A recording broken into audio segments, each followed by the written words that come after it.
My friends,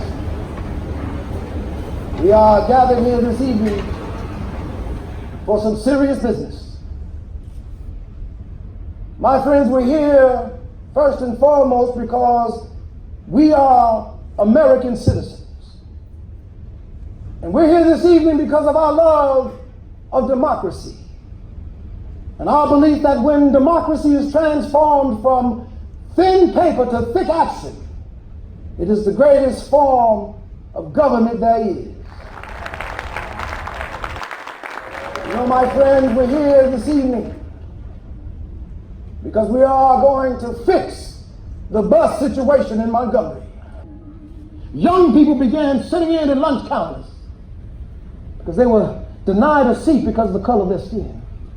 So they peacefully demanded service and then peacefully suffered the consequences. Not violence was on the move, but this is a national issue. Young people trying to secure the right to vote have been brutalized and murdered. We need the protection of the federal government, especially in areas where the local governments were corrupt. I reached out to President Kennedy. I asked him to do more.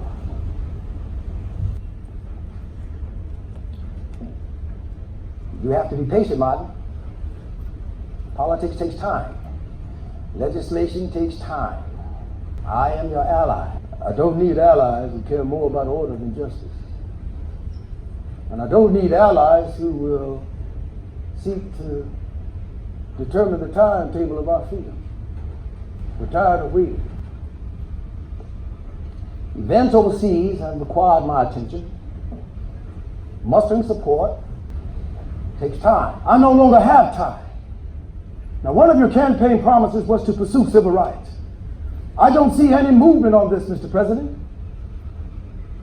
Our march will lead directly to your doorstep if I don't see movement.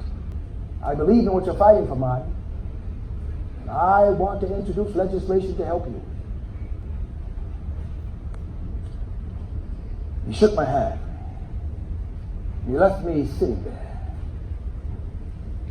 And as I walked back to the hotel after that meeting, I kept thinking that all of his promises would come to nothing.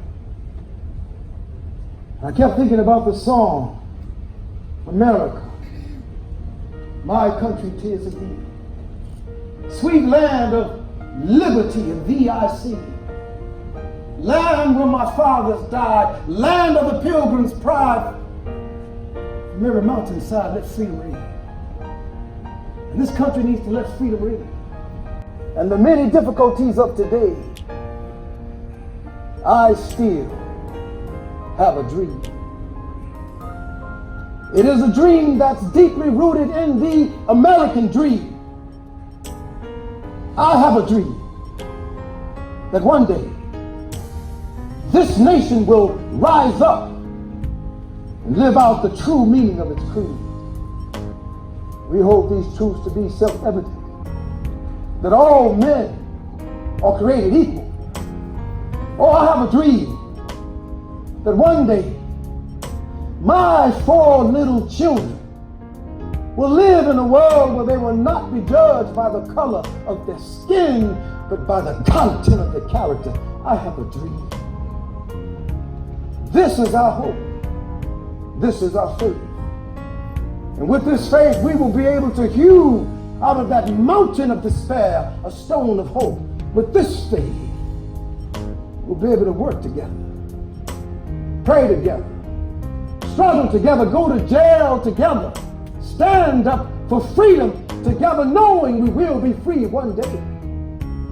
And this will be the day when all of God's children, yes, black men, white men, Jews, Gentiles, Protestants, Catholics, will be able to join hands and sing the words of that old Negro spirit.